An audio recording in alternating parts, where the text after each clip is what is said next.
যায় আছে ক্যামেরা চল শুরু কর। ও স্যার আগে তুমি দেখো কথা না কথা না কথা না কথা না শুরু হয়ে গেছে? গুড আফটারনুন স্টুডেন্টস, তোমরা সবাই কেমন আছো? আচ্ছা ভালো আছো? বেশ। আচ্ছা তোমরা আজকে একটা গল্প শুনবে?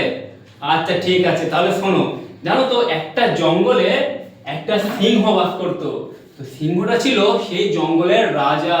তাহলে বলো তো জঙ্গলে কে বাস করতো? হ্যাঁ একদম ঠিক বলেছো, সিংহ বাস করতো।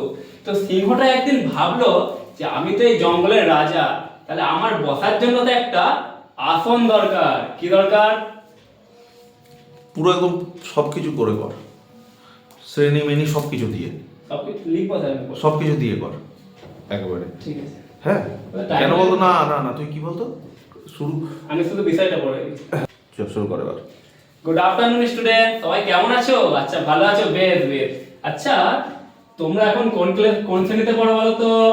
হ্যাঁ তোমরা তো এখন তৃতীয় শ্রেণীতে উঠে গেছো, তাই না? দেখো তৃতীয় বানানটা সবাই খুব ভালো করে দেখো। তৈরি তয় দীর্ঘে অন্তস্থ, তাই তো তৃতীয়। আজকে তারিখ কত বলো তো? তোমাদের মনে আছে তারিখ? হ্যাঁ আজকে হচ্ছে 26 তারিখ। কালকে কত তারিখ ছিল তাহলে?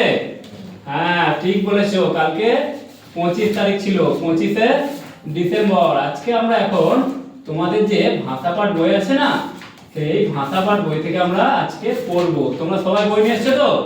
ঠিক আছে। আচ্ছা আজকে তোমরা একটা গল্প শুনবে? ও আচ্ছা বেশ, শুনবে তাহলে শোনো। জানো তো একটা জঙ্গলে একটা সিংহ বাস করতো। কি বাস করতো বলতাম? হ্যাঁ ঠিক বলেছো, সিংহ বাস করতো। আচ্ছা সিংহ মানেটা কি হবে? দেখো তো আমি ঠিক লিখছি কিনা। হ্যাঁ দন্ত স্বরস্বী অনুস্বর হ, সিংহ। তো এই সিংহটা ছিল এই জঙ্গলের রাজা। তো সিংহটা ভাবলো আমি তো জঙ্গলের রাজা, তাহলে আমার বসার জন্য তো একটা আসন দরকার। কি দরকার বললাম? হ্যাঁ আসন। আসন মানে হচ্ছে বসার জায়গা। আমরা যে বসি না, সেই বসার জায়গাকে আমরা আসন বলি। আচ্ছা তোমাদের বিদ্যালয়ে শিশু সাংসদ আছে না? হ্যাঁ তেমনি সিংহরও একটা সাংসদ ছিল। সেই সাংসদের সবাই ভাবলো যে এই বসার জায়গাটার একটা কি নাম দেওয়া যায়। তখন তারা এই সিংহ আর এই আসন এই শব্দ দুটোকে মিলিয়ে একটা নতুন শব্দ তৈরি করলো। সেই নতুন শব্দটা কি দেখো? সেই নতুন শব্দটা হলো সিংহাসন। সেই নতুন শব্দটা কি বললাম? সিংহাসন। ঠিক আছে, তাহলে দেখো সিংহ ছিল একটা শব্দ আর আসন ছিল একটা শব্দ। তাহলে এই দুটো শব্দ একসঙ্গে জুড়ে গিয়ে একটা নতুন শব্দ তৈরি হয়ে গেল না? হ্যাঁ কি হলো? একদম ঠিক বলেছো, সিংহাসন। এটাকে আমরা ব্যাকরণের ভাষায় সন্ধি বলি। কি বলি? একদম ঠিক বলেছো, সন্ধি বলি। এই সন্ধি শব্দের মানে কি জানো? এই সন্ধি শব্দের মানে হচ্ছে মিলন। সন্ধি শব্দের মানে কি বললাম? হ্যাঁ মিলন, একদম ঠিক, ভেরি গুড। সন্ধি শব্দের মানে হচ্ছে মিলন। কারণ দেখো এখানে দুটো শব্দের কি হচ্ছে? মিল হচ্ছে, তাই না? দিয়ে একটা নতুন একটা শব্দ তৈরি হচ্ছে। তাহলে যখন দুটো শব্দ পরপর মিলিত হয়ে নতুন একটা শব্দ সৃষ্টি হবে, তখন সেটাকে আমরা কি বলবো? হ্যাঁ একদম ঠিক বলেছে অজয়, তখন সেটাকে আমরা সন্ধি বলবো। আচ্ছা তোমরা তো বর্ণ বিশ্লেষণ শিখেছো, দেখি তোমাদের কি মনে আছে। তাহলে আমরা এই তিনটে শব্দর বর্ণ বিশ্লেষণ করে দেখি এদের মিলনটা কোথায় হলো। ঠিক আছে, তাহলে দেখো সিংহর বর্ণ বিশ্লেষণ করলে কি হবে তোমরা সবাই আমাকে বলবে কিন্তু। হ্যাঁ দেখো সিংহকে ভাঙলে আমরা কি পাবো বলো?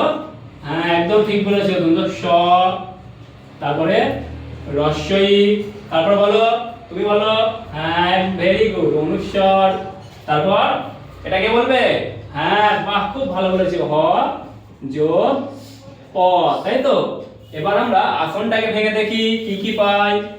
হ্যাঁ দেখি তোমরা সবাই বলো তো, আসনটাকে ভাঙলে আমরা কি পাবো? বাহ খুব ভালো বলেছো অমিত, আ পাবো প্রথমে। তারপরে বলো, পরপর বলো।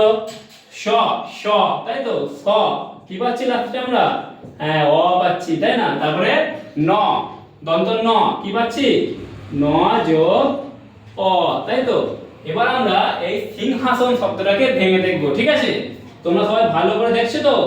কেউ কিন্তু অন্যদিকে মন দেবে না। হ্যাঁ তাহলে দেখো এটাকে কে বলবে? সবাই বলো। হ্যাঁ ঠিক বলেছো, দন্ত স যোগ রস্বই, তারপর অনুস্বর, অনুস্বরই বসে যায়। ঠিক আছে, তারপর বলো কিভাবে ভাঙবো? হয় সঙ্গে কি কার আছে? আকার, তাহলে কি হবে হ যোগ, বলো হ যোগ আকার, ভেরি গুড, হ যোগ আকার, তারপর দন্ত স যোগ অ, আর সবশেষে তুমি বলো দেখি। হ্যাঁ বাহ, খুব ভালো বলেছে। এই তো তোমার তো ভালোই মনে আছে দেখছি, তোমরা সবাই মন দিয়ে শিখেছিলে তাই না? দন্ত ন যোগ অ, তাহলে দেখো আচ্ছা এই লাস্টে আমরা কোন বর্ণ পেলাম? অ, এটা কি বর্ণ? ভেরি গুড, স্বরবর্ণ। আর এটাও স্বরবর্ণ, বাহ খুব ভালো। তাহলে দেখো আমরা লাস্টে অ পেয়েছি, কিন্তু এখানে আমরা কি বর্ণ পাচ্ছি বলো তো? আ, আটা কি? আটাও স্বরবর্ণ, বাহ ভেরি গুড। তাহলে দেখো অ আর এই অ মিলে আমাদের কি হয়ে গেছে? আ হয়ে গেছে তাই না? এই অ অ মিলে আ, একটা নতুন বর্ণ তৈরি হয়ে গেছে তাই না?